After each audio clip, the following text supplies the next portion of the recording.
রাজিম বিসমিল্লাহির রহমানির রহিম। বিউটি অফ আরবপুর ইউনিয়নের চ্যানেলের পক্ষ থেকে সকল ভিউয়ার্সকে জানাই সালাম, আসসালামু আলাইকুম রহমতুল্লাহ।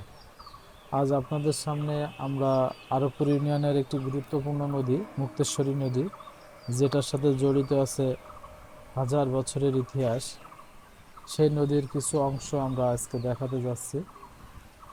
নদীটা বর্তমানে কি অবস্থায় আছে এবং এই নদীটা যদি আমরা খনন করে এর সৌন্দর্য ফিরিয়ে আনতে পারি, আরবপুর ইউনিয়নকে একটি পর্যটন সম্পন্ন একটা সুন্দর জায়গা হিসেবে আমরা এটাকে গঠন করতে পারি।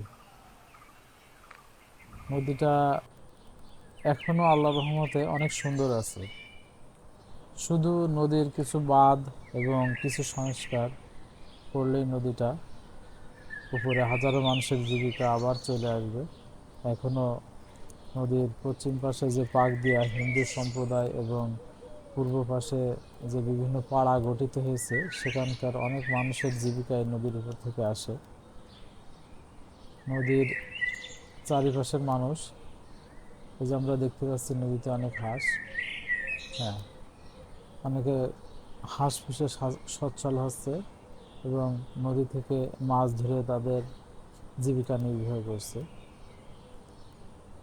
দূরে দেখা যাচ্ছে একটি বাঁধ মতো, স্থানীয় মানুষ নদীতে কিছু বাঁধ দিয়ে পানি আটকায় তারা মাছ চাষ করতো, যদিও এখন নদীটা উন্মুক্ত আছে। আশা করি এই নদীটা পুরো আরবপুর ইউনিয়নের অর্থনীতি পাল্টায় দিতে সক্ষম। আমরা এখন নদীর বালিয়া ভেড়িটিয়ার পশ্চিম পাশের অংশটা আমরা দেখাচ্ছি আপনাদেরকে। আমরা যত সম্ভব চেষ্টা করব নদীর বিভিন্ন অংশ ঘুরিয়ে দেখানোর জন্য। এবার আমরা নদীর আর এক পাশে চলে আসছি, এটা হচ্ছে বালিয়া ভেড়িটিয়া ব্রিজের পূর্ব পাশে। সবচেয়ে আশার বিষয়, নদীটার যে গভীরতা এবং চওড়া, এটা কিন্তু ঠিকই আছে, নদীটা দখল হয়ে যায়নি। এটাই সবচেয়ে ভালো বিষয়, যে আমরা যদি শুধু কিছু বাঁধ আছে, বাঁধগুলো কেটে দিলে এবং একটু খনন কাজ করলে নদীটা অনেক সুন্দর হয়ে যাবে। বাংলাদেশ জামায়াত ইসলামী চাই আরবপুর ইউনিয়নকে একটি মডেল ইউনিয়ন হিসেবে গড়ে তুলতে। সেটা যদি সম্ভব হয় সরকারি অনুদানে অথবা এলাকার সকল আপামর সাধারণ জনগণকে সাথে নিয়ে তারা আরবপুর ইউনিয়নকে একটি সুন্দর মডেল ইউনিয়ন হিসেবে গড়ে তুলতে চায়। আপনাদের এই নদীটা ভিডিও করে দেখানোর মূল কারণ হচ্ছে, একটি অঞ্চলের সুন্দরভাবে বসবাসের জন্য কিছু জিনিস অবশ্যই প্রয়োজন লাগে। তার ভিতরে একটা বড় বিষয় বন জঙ্গল এবং নদী। এই দুইটা জিনিস অনেকটা মানুষের ফুসফুসের মতো কাজ করে। একটা অঞ্চলে যদি নদী এবং গাছপালা যথেষ্ট পরিমাণে থাকে, তাহলে ওই অঞ্চলের মানুষের শারীরিক সক্ষমতা, নিঃশ্বাস নেওয়ার সক্ষমতা, শারীরিক রোগ বৃদ্ধির ক্ষমতা, এগুলো বেড়ে যায়। এবং সর্বোপরি আমরা বলতে পারি, এই নদীটা এখনও যে অবস্থায় আছে, এটাকে যদি আমরা সাধারণ জনগণকে সাথে নিয়ে কাটাতে পারি এবং খনন কার্য পরিচালনা করতে পারি, তাহলে ইনশাল্লাহ এই নদীতে আমরা মাছ চাষ করে, হাঁস চাষ করে বিভিন্ন রকম অর্থনৈতিক কার্যাবলী এখানে করা সম্ভব এবং যেসব বেকার যুবক আছে তাদের একটা কর্মসংস্থান ইনশাল্লাহ এই নদী থেকে রব্বুল আলামিন আমাদের ব্যবস্থা করে দেবে। আমাদের প্রয়োজন শুধু চেষ্টা করা। চেষ্টা করলে আল্লাহ একটা ব্যবস্থা ইনশাল্লাহ আমাদেরকে করে দেবে। এখন আমরা নদীর যে অংশটা দেখাচ্ছি, এটা হচ্ছে নদীর মাঝামাঝি, এটা পাকদিয়া গ্রামের পাশেই এবং ভেকুটিয়ার নদীর পূর্ব পাশে ভেকুটিয়া গ্রাম এবং নদীর পশ্চিম কোনাকুনি এ পাশে আছে পাকদিয়া গ্রাম। দেখুন এই জায়গাটা, এই নদীর অনেক বড় একটা জায়গা, কিন্তু পটে ভরে গেছে, যেহেতু দীর্ঘদিন নদীতে সংস্কার কাজ নেই। এই পটগুলো আমরা স্বেচ্ছাশ্রমে ইনশাল্লাহ এটা সম্ভব আমাদের এটা থেকে, এই পটের থেকে বের হয়ে আসা।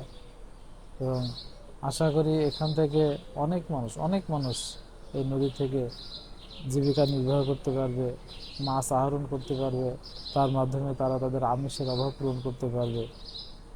এবং বর্তমানে ছেলে বা মেয়ে উভয় শ্রেণীর লোকেরা সাঁতার কাটা ভুলেই গেছে প্রায়।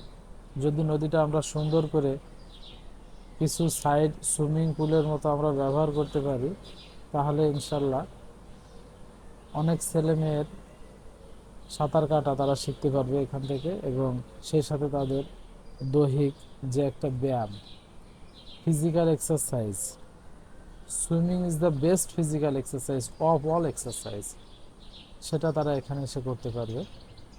দেখুন নদীতে একটা ডোঙ্গা দেখা যাচ্ছে। এমনও ছেলে আছে যারা কখনো ডোঙ্গা দেখেনি, আজ তারা এটাকে দেখে নিচ্ছে। সত্যি অপরিসীম সৌন্দর্যের লীলাভূমি আরবপুর ইউনিয়ন। পাখির কিচিরমিচির শব্দ মনটা ভরে যায়। একটা কৃষ্ণচূড়ার গাছ, কথা বলতে বলতে আমরা আসলে চলে আসছি আরবপুর ইউনিয়নের ঠিক সামনে। ব্রিজ থেকে ভিডিওটা করা হচ্ছে। এখানে সুন্দর পতেঙ্গালি যে বাজারটা বলে, অনেকে এটা একসময় এখানে ব্রিজ ছিল না, খেয়া পার হতো, তাই অনেকে একে খেয়াঘাট নামেও চেনে। কথা বলতে বলতে আপনাদেরকে আমরা নিয়ে চলে এসেছি নদীর অপর প্রান্তে। এই যে কৃষ্ণচূড়া গাছ পার হলেই যে এটা আসলে আর একটা সাইট, এটা সম্ভবত এই জায়গাটার নাম হচ্ছে চাঁদপুরের একটা জায়গা। এটা চাঁদপুর মাদ্রাসার সামনের একটা জায়গা। অনেক বড় একটা ভিউ দেখতে পাচ্ছেন আপনারা। পানিটা আগের মতোই আছে, কিন্তু পানিতে মাছের পরিমাণ খুবই কম আছে। এখানে একটা সিঁড়ি দেখা যাচ্ছে, পাশে একটা বট গাছ। অসাধারণ মুক্তেশ্বরী নদী। আপামর জনসাধারণ আমরা যদি সবাই একসাথে চেষ্টা করি এই নদীকে বাঁচাতে, ইনশাল্লাহ আমরা সেটা সম্ভব করতে পারবো। একটা বট গাছ দেখা যাচ্ছে, বট গাছের পাশ দিয়ে একটা সিঁড়ি নেমে এসেছে।